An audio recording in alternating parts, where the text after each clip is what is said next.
c'est l'histoire d'une terrible déchéance. Celle d'un homme devenu roi, longtemps aimé, qui, peu à peu, s'est dévoilé sous un jour que personne ne pouvait imaginer, un jour si sombre qu'il semble être une nuit.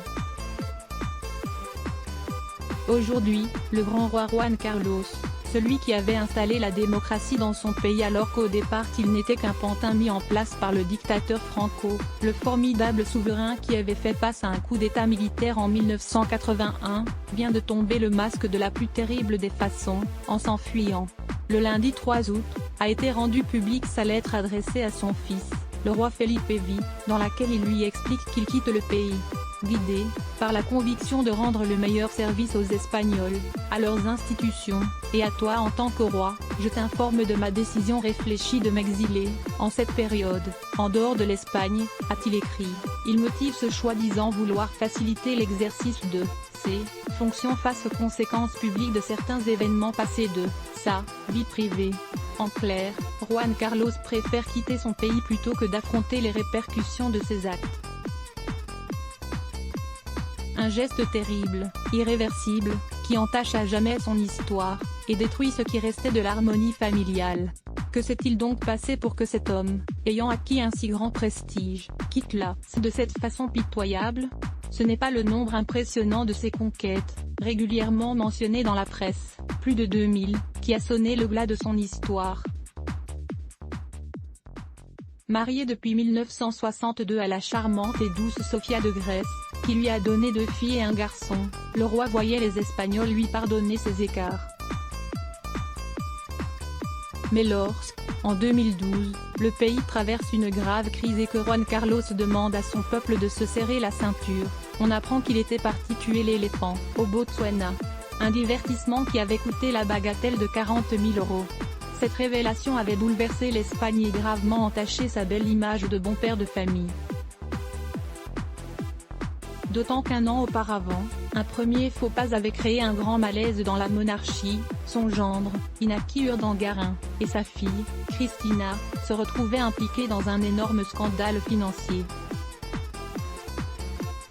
Iñaki, mis en examen pour malversation, fraude fiscale, trafic d'influence, escroquerie et blanchiment, avait été condamné à 5 ans et 10 mois de prison ferme, et Cristina a payé une amende de 136 950 €.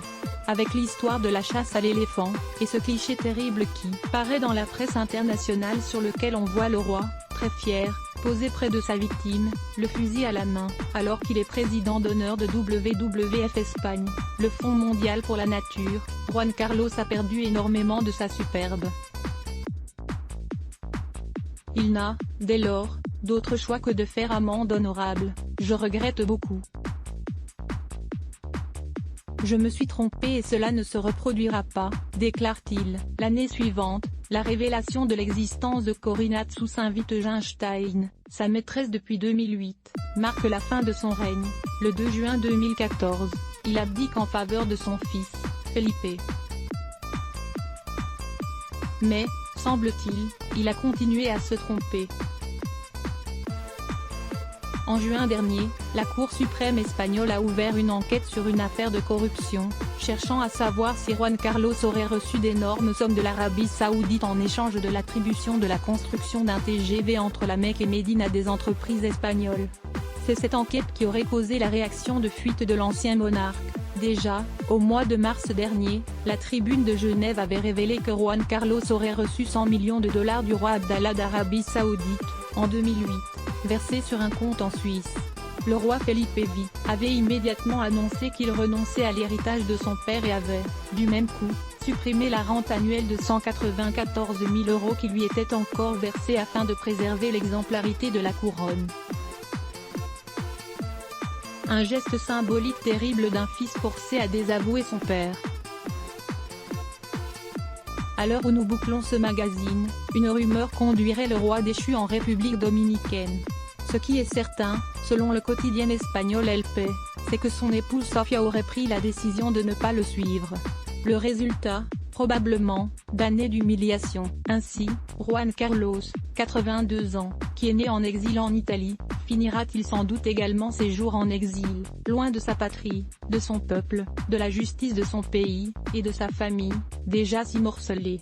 À lire aussi Laurence Paris Let's Block ADS. Why?